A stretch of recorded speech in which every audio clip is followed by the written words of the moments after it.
The adult beverages are poured, the kids are asleep. Welcome to New Dad Gaming, a show about fatherhood, gaming, and new fathers figuring out their gaming lives. My name is Trevor, and I have a 3-year-old and a 1-year-old. And I'm Jeff. I have an 8-year-old and a 6-year-old. So back in the studio, it's been a few weeks because I had a move, and it was utterly impossible to do anything. And moving with kids is especially just horrendous. Like there's no greater time to see the amount of toys you have / don't need than when you have to box them and take them to another place. Like have you done a move with kids? No, I haven't. So, but I would kind of like to just to get rid of some stuff. But it doesn't seem like that way. It seems like you do box up everything and just take it with you rather than purge. So my experience with moving is that that's the intention when you start. It's like, okay, we're going to start, but before we're going to do this well in advance, and we're going to look at everything before it goes in a box and decide, okay, yes, we're keeping this, no, we're not. And then you flash forward to like a day before, and it's just everything into boxes. Let's go. We're moving it all. We'll decide just later. Just tape it up. Duct tape it up. All right. I'm never quite sure it works that way. So I don't. If you crack that code, let me know how it goes. It seems like you're moving a lot more than me, so you just let me know. You think I'd be good at it by now. This is but we are not. But we're nice and set up now, though, so we want to get it back into the flow of things. And the way you pitched this story to me immediately piqued my interest because I hate Playdoh. Oh, really? I can't stand, I love the idea of it. I can't stand the mess of it. And immediately it's like blue and then red. Yes. And then it's green, and it's like, congratulations, you have 6 canisters of brown Play-Doh, like every time. Yeah, so, you can never untangle it. Once you mix it, it's gone. And all the commercials are like, you have like hair twisters, and you can just mix it. Like, no, you can't. Like, it's gross. I'm sorry, like, Play-Doh, no. Awful. What do you mean? Well, like you said, it's it gets everywhere. It's messy. You get that stuff in the carpet. It just never comes out. It's horrible to work with. I love the idea, like you said, love the idea of Play-Doh. So to me, it seems like you wouldn't want something that is hard to clean up in the schools. God, no. Which is what my son's kindergarten class has in the classroom is Play-Doh. And, here's me going about my day at work, and then I get a phone call from the school saying, hey, what do you do with Play-Doh? Do you shove it down your ear canal? Because my son did. But not once, but twice. So both ears, at least he's consistent and symmetrical. Both ears. Was he having an argument? Shut the Play-Doh down. Was he having an argument and that was like his mic drop moment where it's just like, don't have to listen. Oh God. I thought of that too. I thought there might have been a reason, like somebody's calling him names or whatever. He's getting annoyed and plugs his ears. Nope, he just did it. He didn't even do it for laughs, Trevor. There's nothing to this story beyond he just shoved Play-Doh down his ears to the point where the school couldn't get it out, and they had to call me and my wife. I will ask, like, what could you possibly do about it? Like, you're not a doctor. Like, you could just try to remove it less safely than the teachers could. Well, I think, how do you remove Play-Doh? Usually you get a little bit more Play-Doh and you stack it on top and pull it, like you ball it up. So I'm going on Google, right? Dr. Google. Yeah, immediately. And it's like, no, don't do anything. Go to the ER. I'm like, are you serious? Wow. This is what's going to happen now. I was just about, hold on. Trevor Googled something. This is fantastic. Google Play-Doh in ear canal. How to remove Play-Doh from because it could be an kid's adult. Ear. Yeah. Okay, so Play-Doh. Bizarre ER. That's good. Yep. Hospital trip with toddler. Play-Doh in the ear. So there's no immediate... a lot of it seems to be about going to the ER. Some pretty gnarly photos of that too. So that's disconcerting. I thought for sure it was going to be, well, you take some coconut oil and you just smash it in. Right, you make it all slimy and you smudge it in there. Nope. So I read that. I stopped going down that rabbit hole and just booked a pediatrician appointment and brought him in. And, they start laughing because they've seen it all before. Good. I'm like, it's probably not new to them. But they're like, thanks for coming. And they actually had a little utensil that, the little bulbs, they fire that cone into your ear to look around. apparently there's a little grabber that can extend from it, kind of like an alien. So they did that to my son's ear canal with a little grabber. Went in, got all the Play-Doh bits out, and he actually said to me that the earwax in his ears saved him from any further. It's sheer amount. So you know what? Lesson parents, just don't clean your kids' ears. It's better that way. Just leave it alone. Just let it do its thing. It's there for a reason. The earwax knows. So by a matter of sequence of events, did you send him to school that day because you knew in advance it was Play-Doh Day, and then you received the phone call, No. which would mean, so clearly something's gone awry with Play-Doh today that I need to do something about. It's just no. It was just a thing. They just have Play-Doh tables. I guess they've always had them. Just this time, my son thought it would be a great idea to not hear anymore. It's up the nose. It's like over the eyeballs. It's down the underpants. There's all the classics. And underpants, fine. Underpants, I can deal with. There's nothing. There's no ER trip involved. That's just don't shove it in your eyes or your ears. Come on. I'm worried sensible. about everything possible now. I'm like, nothing goes in those orifices. Nothing. Zero things. Man. Not apple juice, not Play-Doh, nothing. Stop it. So that's my adventure. Again, those school phone calls, man, they are like, what's happening today? Like, it's like this Pandora's box. Like, you have no idea. Like, this is the Mario question mark. You hit it, you have no idea what's going to pop out. And that just a sentence too. It's like, this is the school calling. You're like, oh no, what does that mean? What does this mean for good things? Like, he's been such a good boy today. It's great. We're gonna give you a call to say that. Perfect. No. He did everything he was asked. Way. There's no Play-Doh anywhere. Like, nothing happened. Yep. No, nothing like that. So that's a different type of service. Oh no, uh-oh. But so you use Play-Doh to build stuff. I think the transition. Let's talk about some positive building, because if anything, it's kind of a report, because when we last spoke, you were super jazzed because Smash Brothers had released their level builder, which, by the way, surprising nobody. Like, the internet did exactly what you thought the internet was going to do with the level builder, and just like the first five images I saw of custom maps were exactly what you think they were going to be. Yes, which is just it's just like, don't lose your charm, I guess, internet. It's just you just had to get that out of your system. But I think hopefully now that people have kind of got those jokes out of their system, we'll see some really cool levels. What's it been like with your kids? Like, have they taken to it? Because they were killers with Mario level builders. Yeah, so both my kids really love building that stuff. I built some pretty sweet levels of my own. Like, I built yourself. I'm gonna just plug myself like a little switch where the Joy-Cons would go up and move down. Like, it was all on motion paths. It was like this cool little, like, you're battling on a Switch kind of thing. And the kids loved it. It was great. And then they go to they're like, hey, Dad, we built some levels when they had some screen time. And these things, if you want to break a game, it's like every element. So you could do all the textures, and you can make lava and ice, and every single one of them is on different surfaces. And you're like, this is impossible. I can't. This is not fun. So anyway, we played a couple games like that where it's just like the game is glitching out. Like, even the AI can't get out of a zone because it's like it's got like level roof and level floor, or and then lava on the sides. It was something. That's just something. Practice. Like, I'm just picturing it too, where it's just like you drop this poor AI into what is like just the most heinous, like, mean-spirited level of like lava. Yeah, it's not about attacking each other. It's just surviving the level. Like, there's no play involved. It's just like, don't die to the level's natural environments. Yeah, no, I've never seen like 999 damage before until those levels where it just couldn't go anymore, and that it just stayed there. What were they doing? Were they just like cackling with like laughter as you're dying to these like horrendous traps, or like? They were on the floor, like they couldn't breathe. They were laughing so hard. I'm like, thanks, guys. This is amazing.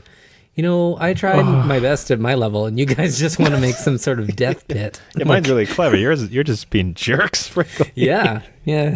You want another Death Star? Just hire kids. They'll make it horrible. Oh man, you've got to post that Yeah, I will. I'll Live. post a screenshot of it, or even a small video of me dying in it. Yeah. Whichever you like. Yeah, so that's perfect. Yeah, I think like it was great too. From a gaming dad perspective, that's one of the more exciting things with any of these games that have those type of builders. That's going to allow for that. Yeah. Like, and Minecraft is obviously just the epitome of it, where it's just the entire world is to build, right? And to see that like take off with kids, like damn, I can just build a castle. I can build a moat. I can build a dragon. Whatever you want to build, you can do it. But then to also see that kind of come into more, call it interactive games, where the whole purpose isn't just building, but we love playing Smash Brothers. We love playing Mario. So let's, be creative with it. It kind of reminds me, remember, did you ever play and this is way back. This is like in 90s. It was the Incredible Machine where you could... No. So you had to... The whole purpose was you had to, I think, get a bowling ball into a bucket. And to do so, and they had a couple obstacles. Then you could have fans, you could have like trampolines, you could have like levers and pulleys and things. So you had to just build a clever ruse to the end of it. And of course, they had a just open level builder, right? So of course, like I could just remember, it's like you put one cat and like 50 pieces of dynamite just to like explode it way off the map. You put like 20 bowling balls. You put like, the craziest mazes ever. And it's just, it's great to see these things come to fruition where it's like, oh, that we did something similar back in the day with those type of nonsense. And here it is, except now it's Mario and it's like Minecraft and all these amazing things. Man, I'm surprised you never played that. That was on every school computer. No. Hold on. Trevor, Google something. I had Oregon Trail, that tank one where you had to match the physics shooting at each other. But not the Incredible Machine. Yeah, okay. So here it is. Like you might recognize I gotta make sure I turn off the audio. Sorry, I got a YouTube ad, and then I'll share the screen. Incredible Machine. Is that what it's called? I swear you might recognize it. Okay. So Sierra. Remember them? Remember the good old days? So we're saying, okay, are you telling me you don't remember that bowling ball? I do not. Man, this game is my jam. So there's like so you could see, look at that. So you could turn on, so for people listening, like you can turn on a light bulb, which then shines through a magnifying glass, which lights a cannon on fire. Yeah. Or sorry, lights a cannon, which shoots a ball, hits a boxing glove, which cuts scissors, or a mouse runs away from a cat. Like it is fairly, thinking back on, I can't believe they could actually do this. Like it's fairly... Whoa, there you go. There's a lot to this. There's ladders, pipes. Yeah, so the... Conveyor belts. That's the thing. So, yeah, so a baseball falls on a flashlight, which, goes through a magnifying glass, which lights a candle, which set up a... Here was the other part.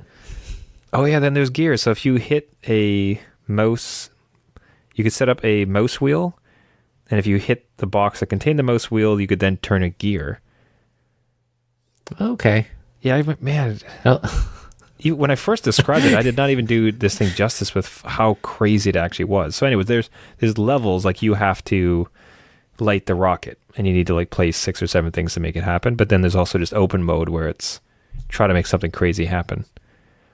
We got a gun. There's no way that gun would make it into a modern version of this game. No, yeah, it's like a huge pistol. Okay, so what? Yeah, I encourage every dad. Like I'm telling you, most dads I think would remember this one, The Incredible Machine, 1992. Whoa! This level of complexity. Back. Oh yeah. So wow, man, is that nostalgia trip? It is way too much. So, I gotta download that game, see if I can play it again. I was about to say, I'm like, can that run on your machine? Yeah, find it. Now, so actually, and taking off that screen, we kind of jumped ahead to our seeing of another post, but I think that actually makes for a pretty good transition here for Gaming Dad Victory of the Week. So, each week we feature an exceptional gaming dad, and often they're kids who are doing fatherhood and gaming so well. So this week's victory goes to gaming dad John from Maine, who cooked up the perfect cake for his gaming son's birthday. So, Jeff, why don't you walk us through what we're looking at here? Or rather, we have who's looking at us? Yeah. A delicious photo of a cake done to perfection of a Mario head. Like, this thing looks picture perfect. It's probably made out of fondant or something, that it's just, again, it was a baker that I guess made this, that they commented on, but it's a Mario head as you would see drawn by Miyamoto or whatever, just on a cake. I can't even see a flaw in it. It's great. It's amazing. I wouldn't eat the cake. I would just say, no, we have cupcakes instead, and leave this in the fridge for a bit because it looks perfect. So I imagine the 4-year-old was over the moon. Happy birthday, Simon, by the way. Yeah, absolutely. So, but yeah, because I've seen somewhere it's just like they'll print it on a cake that's kind of roughly shaped like it, but this is like there's layers to it where the M, you have like the background black layer which acts as a line, and then there's a white, and then like the M is even further raised up. Like this is a stunning cake, and you're telling me you're a 4-year-old who loves Mario, and you open this on your birthday? Like, damn, that's amazing. Yeah. That's perfect. Yeah, Mario come to life. Yeah. So, I wonder if they did eat it. I would love to hear an update from the gaming dad, John. Other questions. How was there any trepidation? Now the problem is too, because now I love Mario, but I love cake. So like, right, exactly. So not sure. But too perfect, and just like that, I think it seems to be a common theme that we hit on the segment, but that ability to share these type of gaming moments, like that thoroughfare of like, you love gaming, I love gaming, like here's paraphernalia around it, here is a gift for the birthday, here is a cake that is of this game. It's just so exciting to see. It's that type of thing. I'm so excited now to start to get my kid into video games so we can start to have these type of moments. So now we want to give a big shout out though, of course. So we have now the two sons. We have Simon, who's 4, and Weston, who's 5. So we want to give a big shout out to them, and congratulations on their gaming. And congratulations on your great gaming dad, I should say too. Now their favorite, listen to this great game. They have great taste in games. So some of their favorites are Super Mario Odyssey, Humans Fall Flat, and Lego City Undercover. So perfect. Those are great games. My kids enjoy those too. Yeah, no, pitch perfect games for the kids, and just a pitch perfect cake. Awesome thing to see. Can't wait to get to this point ourselves. So if so for leveling up his son's birthday with an amazing Mario cake, John from Maine has won this week's Gaming Dad Victory of the Week. If you'd like to be nominated or know somebody else deserving, please reach out to us on our website, newdadgaming.com, our Facebook group, or Instagram. Now, I guess a question for you would be there was a new Final Fantasy VII trailer that dropped. Now, is that a gift to you that made you super excited to include it on your birthday list, or no? Dagger in the heart? What's your reaction to the newest trailer? You know what? It's such a tease because like the trailer looked great. It looked awesome. I'm still not sure about they did away with the turn-based and now it's more like Final Fantasy 15, like an action-based thing. I can get over that. It looks great. It kind of looks like what I remember it as, if that makes sense. Like I remember it looking like that in my own head. So to bring that to life, amazing. I still think this thing is like 5 years off. Like there's no way. Man, really? Well, they keep saying it's episodic. And I know what the story is supposed to be. So for them to split it up. You're like, I know what that means. You're not fooling me. No, so they'll drop episode 1 this year. The return draws closer. Reading from they'll drop disc 2 and 3 tomorrow, or like 2 years from now, 2 years out. And then it's PS5 time. So I'm worried, Trevor. I'm worried. And they're playing with my childhood memories. Yeah, the connection to like PS5 is certainly concerning. Like what they it'll be a cross platform title, probably. They want to. You could picture it being a launch title in a sense, as far as if you buy this, like the bundle. Like this is the Final Fantasy VII PS5 version. I could kind of see them like trying to tie that in. Yeah, exactly. And like this was announced in 2017 with a trailer, so they had work on it. Whether or not that was just spoofed, like a spoofed movie, and it wasn't actually there. But it's been 2 years. So where are we at? Like, you know the story. I know you're reworking things. I get it. Like, you're trying to make it slightly new. But I don't think I'll be able to deal with an episodic release. I would rather just, as a new dad gaming, I would wait for the full version and buy it at $20 or whatever it's going to be. Now, hold on. Like, was it confirmed episodic? It is, and they've confirmed it. Like, it's going to release in parts. There's no complete edition dropping day one. It will release in parts. That sucks. That's really disappointing. What do you do for cliffhangers? Like, you've played through this. Like, there's cliffhangers, kind of. Cliffhangers, though. There's not going to be, like... You know what's going to happen. Like, there's no... Well, that's what I mean. Exactly. Like, you know the ending. Like, I get it. Like, so I'm going to have to finish it and then wait 2 years to the next... to get to the open world or something, or get Vincent and Nibbleham, or like... I don't even know, like, if there would be open world. Like, can you have an open world in something episodic? Oh, could you imagine that it's not? Like, that could you do like... Could you do the chocobo racing, like, in... Because, like, you just have to grind the heck out of that. Does that make any sense in episode? One whole episode is just Golden Saucer. One whole episode is Golden Saucer. That's it. I spent a lot of time there. So. Yeah, they better have the snowboard game. That was such a good time. Love the snowboard and the Golden Chocobo. Yeah. Yeah, it's... Shoot, that becomes very... Because if it's story-driven, story/action driven, like the open world stuff doesn't particularly make sense. I guess, like, are they going to let you grind levels? Right? And just... Because in that sense, too, like, at least, like, from, like, this chapter's ended... Next one's not going to come up for 4 months. Feel free to just grind for grinding that time, and like prepare your character. Yeah, I don't know that they can do open world. How does that work? That doesn't work. Fit. That's what worries me. And then, like, you know, are they going to have the weapons that are roaming the world, or they just get rid of those, or it's something different? And that's a lot of troubling details. Yeah. That's it. It looks beautiful. Looks real nice. It looks amazing. It looks great. It looks like even the characters that the two that you, well, spoiler alert, that they die in the beginning, even them just come to life as real people. Looks wicked. And even the train, like, the train doesn't look like a polygon art thing. It's an actual train. You just but imagine having that, except just the old exact game otherwise. Like, all the systems, just turn-based RPG. I love it. That's like... If they just did... I know they didn't... Bums me out. Playing with emotions.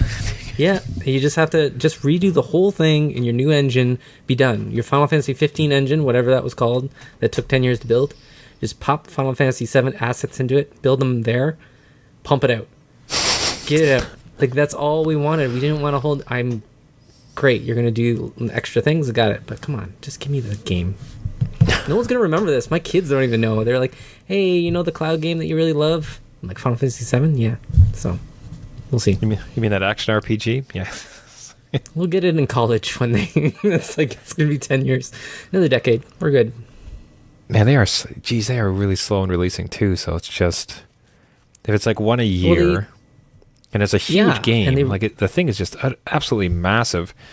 I guess I've never really... The episodic... I could very conveniently forgotten that as episodic. So you reminding me of that has made me really down on the game immediately. Like, darn, that sucks. I really wouldn't want that. But then... Yeah, so... The realization now that it's going to be open world... Or like, how on earth can you have an open world inside of an episodic game? And then how can you do some of the weird grindy things that were so enjoyable about it? So, like, if you got the Golden Chocobo and you got to the island so you could get Knights of the Round. Yes. Does that exist? Can you possibly do that in something episodic if it's really story-driven? Or are you throwing out all those oddities and just going to have, like, a real streamlined movie experience, basically? I don't know. And that's what I mean. Like, we don't have enough information. What we do know is that they've taken their sweet time with it and fired the people that created it. So they went back and started zero again. Yeah. Like, the guy at the helm, Nobuo Uematsu or whatever, he's a genius, but you can't Can't lead these things. It takes forever. Did you ever play the PSP spin-off with not Vincent, the guy who Cloud thought he was? Yeah. What's his name? It was on the tip of my tongue. Yes, I did though. Okay, hold on. Crisis Core, right? Final Crisis Fantasy Core. VII, Crisis Trevor's Core. gonna Google something. What is his name that bugs me now? It bugs me that I can't think of it. Damn it. Let's see here. Final Fantasy on the PSP. Crisis Core. But you assume his life, right? You just make it yours. Like you imprint. Yeah. Hold on. Going to That was a good Wikipedia game. here for this one. But what I'm thinking is like I remember the action. It felt very much Final Fantasy, right? Mm-hmm. Like I was playing it, there was no mistaking the style and the flow very much being Final Fantasy, but it was action. Like that was an action Okay. RPG. So you were running around and like I enjoyed it actually. Like as far as like dodging and like having to be a bit more tactical in the strike, like that was all great. And it had a bunch of like oddities as far as like grinding, trying to find some stuff. Primary focus on Zach Fair. Okay, yeah, Zach. Yes. Zach, the guy? Okay. Yep. That's one, yeah. Big old Buster Sword. Zach. Love it. See, if they want to make that DLC, like episodic, like, hey, we redid this little bit too, and we're going to add it into your already complete game. That's so cool. That's fine. Great. Scar gameplay. But to have... Oh, yeah. Look at that, eh? That brings back memories. PSP. That was such a good system. A lot of people didn't like it, but you know what? Maybe it was not ahead of its time, but it wasn't as supported as it should have been. I just wonder, I don't know, like, what if it could have been cheaper if they didn't have the touch interface on the back of the... Yes, they should have got rid of that. No Sorry, one used it. I'm jumping into the next version. Not the PSP itself was great. Like I love the PSP. That was a really the Vita or whatever, right? The Vita. Sorry, I was talking about where it's like it was a shame that like it wasn't a better successor to the PSP, which showed real promise. Like it was a really amazing system. Sucked that they stuck with discs though, which felt like, do you have to like? Can you not just please switch the cartridges? Like these tiny little discs are so expensive. Yeah, they get scratched. They have to ramp them up. Like it's not good for like quick, fast mobile play. But no. Yeah, they were getting there though. I don't know. How are you going to do that action stuff with 3 characters spinning about? I think you could call it something to the effect of... like Final Fantasy 15 was the same way. Like you kind of commanded the other characters. Yeah, there's that, which that was one of my absolute favorite systems. And then otherwise there's... the recent one was Sora, Kingdom Hearts. Kingdom Hearts does it fairly well with action. You have Donald and Goofy as your 2 compatriots, and they kind of go through. You just tell them generally what to do, and then they follow through on it. Yeah. So I'm not so worried about the 3, and I know that they can do action, have it feel like a true Final Fantasy title. It's just more like the other weird stuff around it is really concerning. Get distracted by this gameplay. It'll never see the light of day. It'll... yeah, so just give up all hope. Forget about it. We have, like, they announced something. They'll say, I think it was June... Well, it was probably E3 that they're going to come out with more info. They said stay tuned. In the trailer. In the trailer itself, it said, like, wait for June for more information. So, we'll see. For what, though? Like... Full launch. It's not going to be episodic. It's the whole game at download. Tonight. PS5 launch exclusive. Yeah, exactly. Oh, God. Something else to ruin you. So, let's damp our expectations. But on that positive, happy, wonderful note... Let's wrap it up for this evening. As we went down a terrible rabbit hole of Final Fantasy we weren't expecting. It's just, man, we're just so passionate about it. It's so hard. It is. That's all it is. So, thank you everybody so much for listening. This has been New Dad Gaming. If you'd like to reach us with a question, a game tip, if you have a different opinion about Final Fantasy VII and where exactly it's going, or a Gaming Dad Victory submission, you can find us at our website at newdadgaming.com. Find us on a Twitter account, the Facebook group, or more importantly, recently, the Instagram account. If you'd like to subscribe to the podcast, you can find us on Spotify, iTunes, Google Play, Stitcher, and any of the other podcasting services. If you like the show, we would really appreciate a review, and to share as we're trying to get out there and reach as many gaming dads and Final Fantasy VII fanatics as possible. So until next time, my name is Trevor, and I have a 3-year-old and a 1-year-old. And I'm Jeff. I have an 8-year-old and a 6-year-old with no Play-Doh in the ears. Yes. So stay tuned next week to see if that holds up. Play-Doh update. Yeah, Play-Doh update 2019. All right. We'll see you next week. See ya.